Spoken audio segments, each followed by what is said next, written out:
تو عیسائی نے کہا ہاں ہمارا نبی ہے، اور وہ ہے حضرت عیسیٰ علیہ السلام، انہوں نے یہ مذہب لایا۔ اور مسلمان سے پوچھا گیا تو مسلمان نے کہا ہمارا اسلام کے بانی ہادی سرکار دو جہاں احمد مصطفیٰ محمد مصطفیٰ صلی اللہ علیہ وسلم۔ یہ پہلا سوال تھا، اور اپنے اپنے نبی کے بارے میں انہوں نے بتایا۔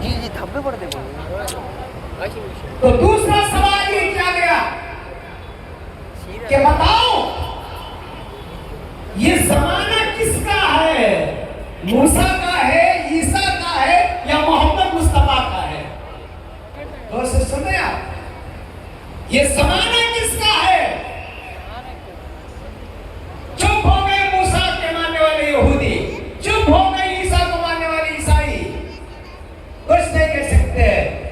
مسلمان عالم نے کہا اے چرچ، اگر آپ کو جاننا چاہتے ہیں کہ زمانہ کس کا چل رہا ہے تو آپ کو جاننا ہوگا کہ جتنے نبی آئے وہ معجزہ لے کر آئے، ان کے معجزے جب نبی اس دنیا سے چلے گئے تو معجزے بھی ختم ہو گئے۔ جس کا معجزہ زندہ ہے یہ زمانہ اسی کا ہے، جس کا معجزہ زندہ ہے آج ہم دیکھ رہے ہیں، یہ زمانہ اسی کا ہے۔ اور وہ معجزہ کیا ہے بتائیے؟ قرآن عظیم، قرآن پاک ایک ایسا معجزہ جس کا حرف حرف زیر و زبر کی حفاظت اللہ تبارک و تعالیٰ نے اپنے ذمہ لی ہے۔ میرے عزیز دوستوں، آج ہمارے نبی اس دنیا سے پردہ ہو گئے، جب اس دنیا میں موجود تھے، تشریف فرما تھے، تو انگلی کی اشارے سے چاند اور ٹکڑے ہوتا تھا، انگلی کی اشارے سے سورج پرکار آتا تھا، آپ کی انگلیوں سے چشمے جاری ہو جاتے تھے۔ جب آپ اس دنیا سے پردہ ہو گئے، وہ معجزے تو کوئی دکھا نہیں سکتا، مگر میرے آقا کا معجزے، کئی معجزے، ایک نہیں، دو نہیں، کئی معجزے آج بھی زندہ ہیں، ہم نظروں سے دیکھ رہے ہیں۔ ہم نظروں سے دیکھ رہے ہیں۔ ایک عجیب سوال کروں، میں تھوڑا کھڑا ہو جاتا ہوں، مجھے دیکھنا ہے ایک معجزہ جو آج بھی ہم نظروں سے دیکھ رہے ہیں۔ سرکار مدینہ صلی اللہ علیہ وسلم نے جب مکہ فتح فرمایا، مکہ فتح فرمایا، زمزم کنواں مانگنے نا حاجی حضرت ہوں گے، زمزم کے پاس پہنچے کنویں کے، صحابہ نے پیالے میں زمزم کا پانی دیا حضور کو۔ میرے اور آپ کے آقا محمد صلی اللہ علیہ وسلم نے زمزم کے پیالے میں سے آدھا پانی پیا اور آدھا صحابہ کو دیا۔ صحابہ کرام نے پوچھا یا رسول اللہ یہ آدھا پانی کیا کرے؟ میرے اور آپ کے آقا نے فرمایا اے میرے صحابہ اس زمزم کے پانی کو پھر زمزم کے کنویں میں ڈال دو۔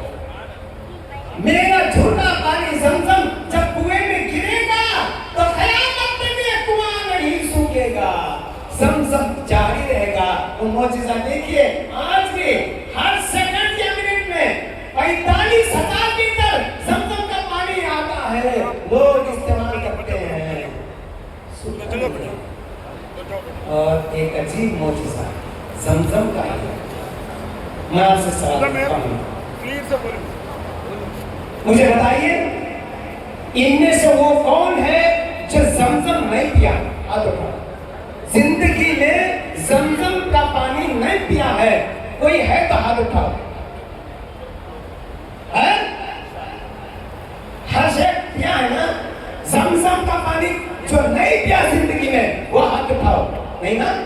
اچھا، جو زمزم کا پانی پیا ہے وہ ہاتھ اٹھاؤ۔ اللہ اکبر، یہی تو معجزہ ہے، یہی تو معجزہ ہے۔ کہاں ہے زمزم؟ ہم حج کو بھی نہیں گئے، گھروں میں بیٹھے ہیں، مگر زمزم کا پانی آ گیا، ہم نے پی لیا۔ یہ زمزم کا پانی نہیں ہے، میرے نبی کا جھوٹا ہے، میرے اور آپ کے نبی کا جھوٹا ہے جو ہم پیتے ہیں۔ کوئی لا کر زمزم کا پانی دیے تھے اور آپ کو کوئی تحفہ نہ لائے حج سے تو ناراض نہیں ہونا، یہ زمزم کا پانی نہیں، یہ حضور کا جھوٹا ہے۔ اور اللہ کا یہ ارادہ ہے، اللہ کا ارادہ ہے کہ ہر مومن، ہر مسلمان مرنے سے پہلے میرے حبیب کا جھوٹا جو زمزم کے پانی میں ملا ہے وہ پی لیے، تاکہ جو حضور کے جھوٹا پانی جسم میں جائے گا پینے سے، میرا ایمان کہتا ہے جہنم کے آگ سے نہیں جلائے گی۔ سمجھ میں آئی بات؟ دیکھا آنکھوں سے معجزہ، یہ میرے آقا کا معجزہ ہے۔ تو میرے عزیز دیکھ لیا آپ نے، ایک بھی ہاتھ میں اٹھا جو زمزم کا پانی نہیں پیا ہو، پیا ہو، میں نے سوال کیا تو سب نے ہاتھ اٹھا دیا۔ ارے یہ زمزم کہاں ہے اور کہاں تک پہنچا دیا؟ اور اللہ یہ فیصلہ فرمایا ہے کہ میرے حبیب کا امتی کہ موت اس وقت نہیں آئے گی جب تک کہ زمزم کا پانی نہ پیے، سب پیتے ہیں۔ تو قرآن پاک بھی ایک معجزہ ہے، ایک ایسا معجزہ ہے دنیا مٹانا چاہتی ہے، خود مٹ جائیں گے، قرآن کا ایک سبق بھی نہیں مٹے۔ کیا ہوا آپ کو بتاؤں؟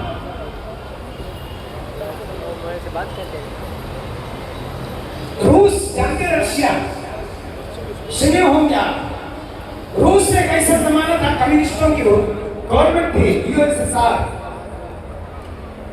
وہاں پر مسجدوں پر تالا، مدرسے بند، قرآن کی کاپیاں کہیں بھی نظر نہیں آئے گی، اگر آئے گی تو اسے سزائے موت، ایسا قانون لایا گیا تھا۔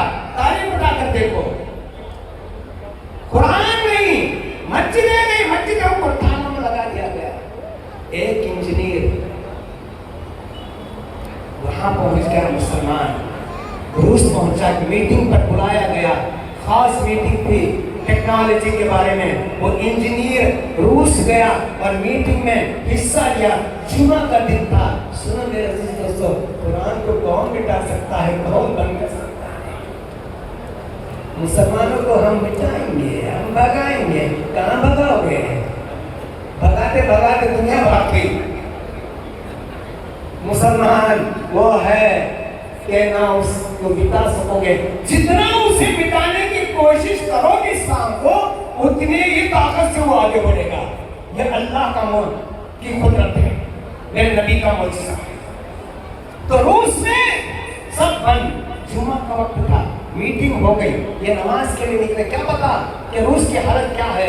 وہ باہر آئے، ایک مسجد کی طرف آیا، وہ نوجوان انجینئر مسجد کو تالا لگا، نماز پڑھنے والا نہیں، ویران پڑی ہے، یہ خود گئے اندر، اور پھر وقت جب نماز کا ہوا تو اذان دے دی۔ کون انجینئر نے؟ اذان کا آواز سن کر مسلمان باہر آئے، یہ کون نہ گیا ہے مسلمان، سب ڈرنے لگے، آپ بھی کیا کر رہے ہیں، سزا ہو جائے گی۔ اور وہ مسلمان کو مہمان بنا کر گھر لے گئے، بٹھایا، سنیے۔ تو چند بچے وہاں پر جمع ہو گئے، بچے جمع ہو گئے، تو مسلمان نے جیب میں سے قرآن کی کاپی نکالی اور بچوں سے کہا تم قرآن پڑھنا چاہتے ہو؟ بچوں نے کہا ہاں۔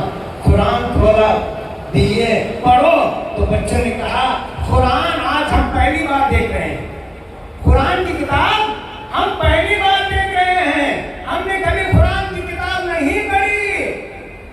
تو اس نوجوان نے قرآن کی ایک آیت پڑھی، جو ہی آیت پڑھی تو ایک بچہ اس آیت کو لے کر شروع ہو گیا قرآن سنانے، پورا قرآن سنا رہا ہے۔ نوجوان تعجب ہو گیا، ارے تم کتاب دیکھی نہیں، کتاب پڑھی نہیں، قرآن کے حافظ ہو؟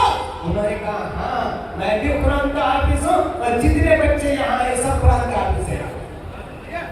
وہ روس جس نے قرآن کو بین کیا تھا، مسجدوں کو تالا لگایا تھا، مدرسوں کو بند کرایا تھا، مگر قرآن کی کتاب بھی نہیں دیکھے، بچے قرآن کے حافظ تھے۔ ہوا کیا؟ جو علماء تھے انہوں نے جب تالا لگ گئے مدرسوں کو اور مسجدوں پر قرآن بند ہوا، تو کوئی کسان کے کام میں چلے گیا، کوئی مکینک بن گیا، اور کوئی موچی بن گیا۔ مگر کیا کرتے تھے؟ ان کے پاس بچوں کو ماں باپ بھیجتے، وہ بچوں کو سامنے بٹھاتے، کام کرتے رہتے موچی کا یا مکینک کا، اور بچوں کو قرآن یاد حفظ کرا رہے تھے، بچے کو قرآن حفظ کرا رہے تھے۔ میرے عزیز دوستو، اس طرح کتاب نہیں تھی، یہ آج بھی حافظ